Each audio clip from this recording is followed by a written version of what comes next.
افغانان والا مو خوشاله سلامات او سرفراز لره. الله تعالی په قران کریم کې فرمایي چې موږ علم په ښځه او نر باندې فرض کړی دی. دا د دې په خاطر باندې چې دا ښه او بد پیژني. بل ځای کې الله تعالی فرمایي وعدوا لهم ما استطعتم من قوه. تاسو د دښمن په مقابل کې قوي تجهیزات برابر کې ټریننګونه وکړي، قوي وسایل جوړ کړي، هغه څه وکړي چې دښمن په مات شي. هیڅ کلم تاته یو عادي بې تعلیمه شخص تاته نه ټانګ نه طیاره نه توپ جوړ شي. ولې تعلیم یافته د پانتون فارغ همدارنګه ماسټري والا تر دکتورا کچې تعلیم والا تاته کولی شي توپ طیاره او ټانګ جوړ کړي. همدا اشخاص به ستا ملک د نورو سره سیال کوي. د هغه پریکړو نه باید لاس واخیستل شي چې زموږ د افغان ولس او حکومت ترمنځ واټن پیدا کیږي.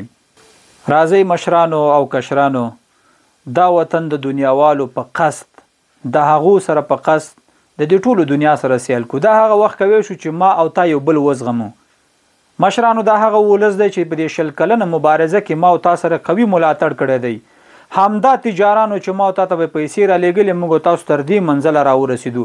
همدا ولس چې موږ تاسو ته ډوډۍ راکوله تر دې منزل اندې ولس په برکت موږ دلته را ورسېدو.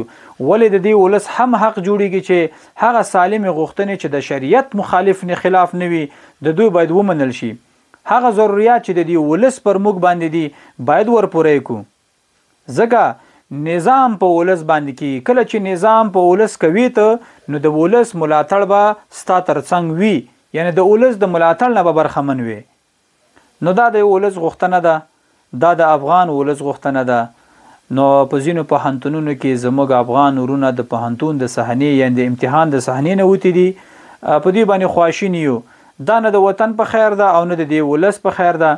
په ځینو هسپتالونو کې زموږ ډاکټرانې شتون نه لري، یعنی د کمښت سره مخ دي. همدا خويندې کولی شي زموږ هغه خاله را پوره کړي یا ډکه کړي.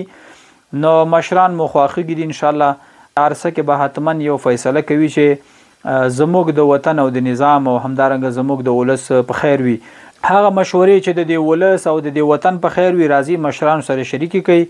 ځکه دا وطن تنها پر موږ نه پر تاسو باندې هم حق لري.